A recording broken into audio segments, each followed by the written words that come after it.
جو عدالتوں میں سر ہم نے آج ایک کے بعد ایک دیکھا. آئینی بینچ نے پہلے منصور علی شاہ صاحب کے بارے میں جو مندوخیل صاحب نے کہا, امین الدین خان صاحب نے کہا, پھر ہم نے عائشہ ملک صاحبہ کا نوٹ دیکھا, وہ کہتی ہیں کہ عدالتی احکامات کے تقدس کو محفوظ اور برقرار رکھنا چاہیے. وہی بات محسن اختر کیانی کہتے ہیں, ہمیں وہ آزاد جج چاہیے جو عدلیہ کا تقدس برقرار رکھیں. یہ بھی بتا دیا کہ ایک خط کی وجہ سے سارا نظام تباہ و برباد اور بدل کے رکھ دیا گیا ہے. یہ عدالتی معاملات کی آج کی ڈیولپمنٹس پہ ایڈوکیٹ احمد اویس صاحب, یور ویوز سر. بسم اللہ الرحمن الرحیم. دیکھیے یہ ریفلیکٹ کرتا ہے کہ اس وقت پاکستان کی سپریم کورٹ بھی ایک ٹرانزیٹو فیز سے گزر رہی ہے. جو ستیہ ناش انہوں نے 26ویں ترمیم سے آئین کا حلیہ بگاڑا, اور اس کا جو ہدف تھا, یعنی آپ سمجھ لیجئے کہ بہانہ ترمیم تھا لیکن نشانہ جو ہے وہ پاکستان کی سپریم کورٹ اور عدلیہ تھی. اس کو کمزور کرنا ان کا مطمع نظر تھا, کیونکہ عدلیہ اگر کمزور پڑے گی تو ایگزیکٹو طاقتور ہو جائے گی. یہ ایگزیکٹو کے انگوٹھے کے نیچے عدلیہ کو رکھنا چاہتے ہیں, اور یہی ساری اس کا دو ہے. لیکن اللہ کا فضل ہے کہ دیکھیے ابھی جج صاحبان نے بولنا شروع کیا, اور اس بات کا ان کو ادراک بھی ہو رہا ہے, احساس بھی ہو رہا ہے کہ جو جوڈیشل آرڈر ہے اس کو فوقیت ہمیشہ ملنی چاہیے, اور ہوتی ہے ایک ایگزیکٹو آرڈر کے مقابلے میں. اور یہی وجہ ہے کہ جس بڑی خوبصورت بات کی جسٹس عائشہ مالک نے, اور یہ جو بات چیت ہوئی ہے محسن اختر کیانی, آہستہ آہستہ آپ دیکھیں گے کہ ود دی ٹائم جی جج صاحبان جو ہیں یہ they will revert back to that independence of judiciary. اور یہ جو کیس اب زیر بحث کل جن کی پٹیشن جو ہے ایڈمٹ کر کے ان کو لارجر ایک فل کورٹ کے لیے چیف جسٹس صاحب کو ریفر تو کیا ہے جی, لیکن مجھے کبھی یقین ہے کہ اس کی الٹیمیٹ ہیئرنگ جو ہے وہ فل کورٹ کو ہی کرنی پڑے گی. اور فل کورٹ جب اس کی سر وہ 11 تاریخ کو فل کورٹ بھی بدل جائے گا جب نئے ججز شامل ہو جائیں گے سر. جی وہ بالکل ٹھیک ہے, آنے دیجئے, کوئی بات نہیں ہے. یہ ایک جو انٹرنل ڈائنامکس ہوتے ہیں نا ان کی ایک عجیب سر, وہ کہہ رہے ہیں پھر فل کورٹ کی خواہشیں بھی جنم لینا بند ہو جائیں گی, پھر ہر کوئی یہ نہیں ڈیمانڈ کرے گا کہ فل کورٹ جو آج کل ہم دیکھ رہے ہیں. Allow me احمد صاحب, allow me دانیال عزیز صاحب ویٹ کریں before I go to the ruling party. Baloch صاحب پہلے دانیال عزیز صاحب کا ریویو جانا ضروری ہے. دانیال صاحب, 26ویں آئینی ترمیم کے بعد ہمیں حکمرانوں نے وعدہ کیا تھا کہ عدالتیں بہتر ہوں گی, نظام بہتر ہوگا, جلدی کیسز سنے جائیں گے. یہ ملٹری کورٹ سویلین ٹرائل جو ہے, یہ کیس بھی ہم نے دیکھا 6 7 8 سماعتیں روزانہ ہوئیں, پھر 1 2 ہفتے منسوخ ہو گیا, پھر اب دوبارہ شروع ہوا ہے. یہ جو 26ویں آئینی ترمیم کے خلاف درخواستیں ہیں وہ اتنے وقت کے بعد آئینی بینچ نے اٹھائی ہیں, اور پہلی سماعت کے بعد 3 ہفتے کے لیے ملتوی کر دیا. ساتھ ہی ساتھ 26ویں آئینی ترمیم کے بارے میں محسن اختر کیانی صاحب کا یہ کہنا کہ ہم نے جو خط لکھا تھا اس کی بنیاد کے اوپر یہ 26ویں آئینی ترمیم آئی ہے. Sitting high court supreme court کے ججز یہ کہہ رہے ہیں کہ ججز کو آزاد کرو, تقدس کو پامال ہونے سے روکو. کیا آپ کو لگتا ہے 26ویں آئینی ترمیم اپنے ڈیزائرڈ ریزلٹ پہ پہنچ گئی ہے؟ دانیال عزیز صاحب. میرے خیال میں جی محسن کیانی صاحب کی بات جو ہے وہ اپنی جگہ ہے, لیکن میرا خیال میں ایک چیز وہ کہنا شاید بھول گئے کہ جو پولیٹیکل نوعیت کے کیسز تھے, خاص طور پر جو یہ نشان نہ ملنا پی ٹی آئی کو, اور یہ ریزرو سیٹس کا معاملہ جو تھا, اور ان کی سیٹوں کی جو گنتی تھی, اور الیکشن کمیشن کو جو آرڈرز ہوئے, اور پھر جو کنسلٹیشن ہوئی اور دوبارہ آرڈرز ہوئے, اور وہ جو سارا سلسلہ آپ کے سامنے ہے, زیادہ میرے خیال میں وہ وجہ تھی جو کہ ایکچولی سارے ماحول کو ایک نیا رخ دے سکتی تھی, اور اس کی وجہ سے یہ سارے کا سارا سلسلہ جو ہے یہ سامنے آیا. اس میں کوئی شک نہیں کہ ان کی بات میں اپنا وزن ہے کہ تقریباً سارے ہی ہائی کورٹس نے یہ لکھ کے بھیج دیا کہ جی ہم مختلف قسم کا پریشر کا سامنا کرتے ہیں, اور بہت سارے سیشن ججز نے پھر one after the other resign بھی کر دیا اس بات پہ, اور ایک جوڈیشل موومنٹ کی شکل جو ہے نا وہ اختیار کرنے شروع ہو گئی تھی. تو وہ سارا کچھ بھی بیک گراؤنڈ میں ہے. تو میں سمجھتا ہوں کہ بہت مدت کے بعد, یعنی ثاقب نثار اور یہ بندیال صاحب کے بعد شاید ایک موقع مل رہا تھا کہ پاکستان میں شاید ایک آزاد عدلیہ کی پہلی کرنیں ہمیں شاید نظر آنے لگی تھیں. لیکن اس سارے سلسلے کو جو رولنگ پارٹی ہے جو عادی مجرم ہیں اس کام کے, انہوں نے وہ سارے کا سارا دھرا کا دھرا چھوڑ دیا یہ آئینی ترمیم کر کے. اور اسی طرح سے جو یہ عائشہ ملک صاحبہ نے لکھا ہے, یہ تو جوڈیشری کے اندرون معاملات ہیں نا جی, اس کا تو پارلیمنٹ کے ساتھ براہ راست کوئی تعلق نہیں ہے کہ انہی کا رجسٹرار جو ہے عدالتی حکم کو منسوخ کرتے ہوئے ایک طرح سے اپنا جو ایک انتظامی حکم ہے اس کے اوپر حاوی کر رہا ہے. تو یہ تو کسی ملک میں کسی قانون قاعدے کے تحت ہی تو ان ایکسیپٹیبل ہے ٹوٹلی. اور میرے خیال میں یہ ایگزیکٹو اوور ریچ ہے یہ, اور وہ جو اس کو سرزنش کی ہے انہوں نے تھرو کنٹیمپٹ آف کورٹ, میرے خیال میں بالکل صحیح کی ہے, اور یہاں رکنا نہیں چاہیے, یہ ان چیزوں کا فیصلہ ہونا چاہیے. فیصلہ ہونا چاہیے, رائٹ. علی گوہر بلوچ صاحب, آپ کی نظر میں سر جو اس وقت عدلیہ کا حال ہوا ہے, کیا 26ویں آئینی ترمیم اپنے ڈیزائرڈ ریزلٹس حاصل کر چکی ہے؟ اور جو آج ہمارے آنریبل ججز کہہ رہے ہیں کہ انہوں نے جو خط لکھا تھا اس کی وجہ سے حکومت 26ویں آئینی ترمیم لے کر آئی, تو اگر وہ غلط بیانی سے کام لے رہے ہیں تو کیا حکومت ان کے خلاف عدالت میں جائے گی؟ علی گوہر بلوچ صاحب. بسم اللہ الرحمن الرحیم.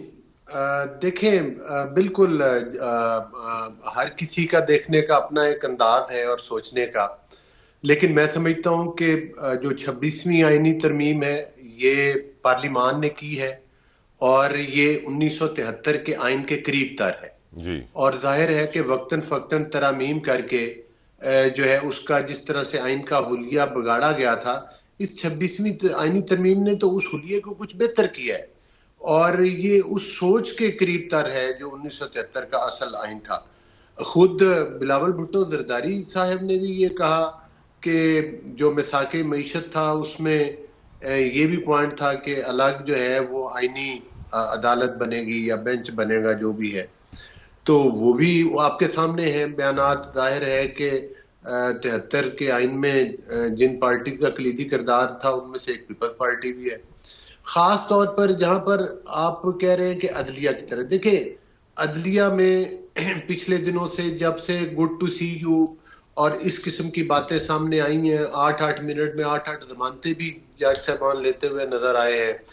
آئین کو دوبارہ لکھا گیا, حمزہ شہباز کے کیس میں آئین کو دوبارہ لکھا گیا, وہ بھی جج صاحبان ہی تھے. پھر اسی طرح سے پرویز مشرف کے جو کو ہوا تھا اس کو بھی مطلب ہے کہ آئینی اور قانونی کور دیا گیا اور اس کو یہاں تک کہ آئین میں ترمیم کرنے کی بھی اجازت دے دی گئی. تو میں سمجھتا ہوں کہ یہ دیکھنا یہ ہے, اب تو پارلیمان نے ایک کردار ادا کیا ہے. ظاہر ہے کہ ایک آئینی بینچ بننے کے بعد کچھ چیزوں پر عوام ضرور آ جاتا ہے, لیکن وہ اعلیٰ عدلیہ کے جو جج صاحبان ہیں, اور میں سمجھتا ہوں کہ یہ معاملات عدالتوں کے اندر ہی سارٹ آؤٹ ہو جائیں گے. لیکن جس طرح سے ان عدالتوں کے اندر ایک گروپنگ کر کے اور ایک مخصوص گروہ جو ہے وہ جس طرح سے وہاں کا ماحول خراب کر رہا ہے, میں سمجھتا ہوں کہ وہ تو کسی ایک پارٹی کی خاص ان کے سپورٹران نظر آتے ہیں, وہ عدلیہ کا رنگ تو کام نظر آتا ہے. لیکن بہرحال دیکھتے ہیں آگے دیکھیے ہوتا ہے کیا. بالکل ٹھیک, بالکل ٹھیک. احمد اویس صاحب, میں آپ سے سوال یہ پوچھنا چاہتا ہوں کہ پی ٹی آئی کو اب نظر آ گیا ہے کہ مذاکرات میں حکومت کے ساتھ وہ آگے نہیں بڑھ پائیں گے, جس کے بعد اب پی ٹی آئی نے نیا راستہ یہ اختیار کیا ہے کہ وہ اتحاد قائم کریں. جے یو آئی فے سے اتحاد مضبوط کرنے کے لیے کمیٹی بنا دی گئی. بیرسٹر گور کہتے ہیں کہ ہم مارنگ بلوچ سے بھی ملیں گے, سب سے ملیں گے, اتحاد قائم کریں گے.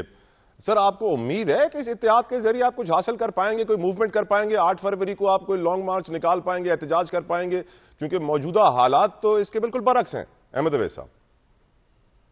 دیکھیے بات یہ ہے کہ حالات نظر آتے ہیں کہ اس کے بالکل برعکس ہیں, لیکن جس طریقے سے یہ معاملات شروع ہوئے جی, اور ایک انیشیٹو جو ہے وہ پی ٹی آئی کی طرف سے بھی لیا گیا اور ریسپانس بھی آیا کہ ہاں جی آئیں بیٹھے ہم بات کرتے ہیں, اس کو حل کر لیں گے گفت و شنید کے ساتھ, اور بیٹھتے ہیں. اور پھر ایک دم سے 2 جنوری کے بعد سے ایک ڈیڈ لاک ہوا کہ انہوں نے کہا کہ اگلے دن آپ کی عمران خان سے میٹنگ کروائی جائے گی اور اس کے بعد وہ تحریر آئے گا, مطالبات, اور وہ ساری باتیں آپ کے سامنے ہوئی. میرا خیال ہے کہ اس گیم میں بھی عمران خان کی جیت ہوئی, اور وہ جیت اس طرح سے ہوئی کہ وہ کہا جاتا تھا کہ یہ جی دیکھیں جی ان میں سے کوئی سیاستدان نہیں ہے, سیاسی سوچ کا کوئی آدمی نہیں, اور یہ حکومت کے بندے سب بڑے گھاک سیاستدان ہیں.